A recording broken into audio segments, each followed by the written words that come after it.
Morning, Tony here, welcome back to Wildpod X. Happy Lunar New Year, it is the year of snake.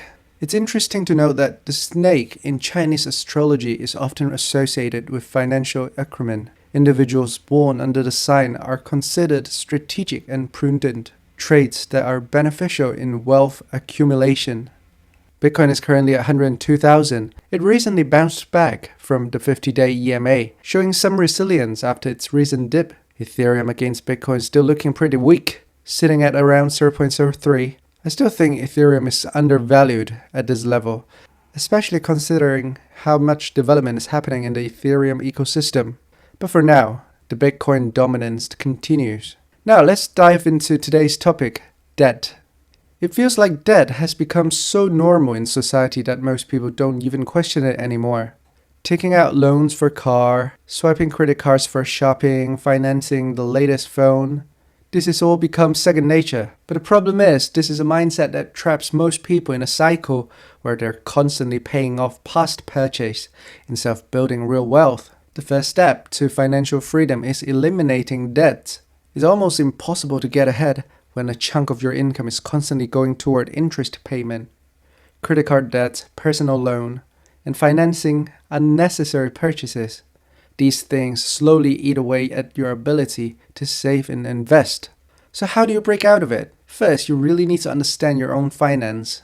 That means knowing exactly how much you earn, how much you spend, where your money is going each month. Many people don't track their expenses, and that's how they end up overspending without realizing it. After knowing where your money is going, having an emergency fund is critical. A lot of debt problems start because people don't have savings to cover unexpected expenses. A sudden car repair, fixing something in the house, or even losing your job. Without saving, we're forced to put these costs on a credit card or take out a loan. That's how debt spiral begins. Ideally, aim for at least 3 months worth of living expense saved up, and slowly build that up to 6 months if possible. It gives you such a financial safety net and prevents you from relying on borrowed money when life throws surprises at you.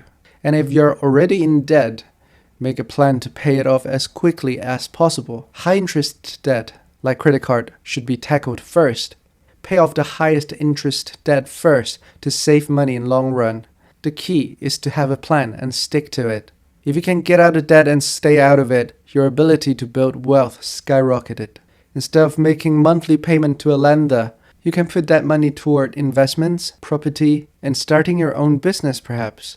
The goal is to have your money working for you, not the other way around.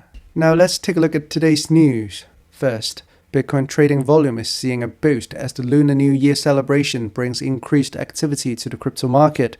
Historically, this period has often been associated with higher market movement, as many traders in Asia allocate fresh capital into crypto. While Bitcoin has been consolidating around $102,000, the holiday-driven trading could bring some volatility in the coming days.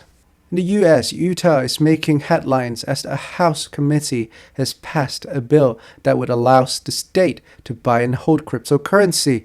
If approved, this could make Utah one of the first states in the US directly invest in digital asset. The bill is still in its early stage, but it highlights the growing interest from the government institution in incorporating crypto in their financial strategy. If more states follow, this could further drive adoption at a government level. And finally, we're back at talking about NVIDIA again. NVIDIA has bounced back in the market after yesterday's sharp decline. This comes as institutional investor appears to be buying the dip, following fears over new AI competition, DeepSeek. I mentioned yesterday that I'll give you an update if I'm to buy NVIDIA, and I did buy a small position yesterday just to start scaling in. Right now, the market seems to be reassessing whether the recent fear were justified, or if NVIDIA still holds its dominance in the AI chip space. Well, that's it for today's episode. Stay invested, and I'll see you tomorrow.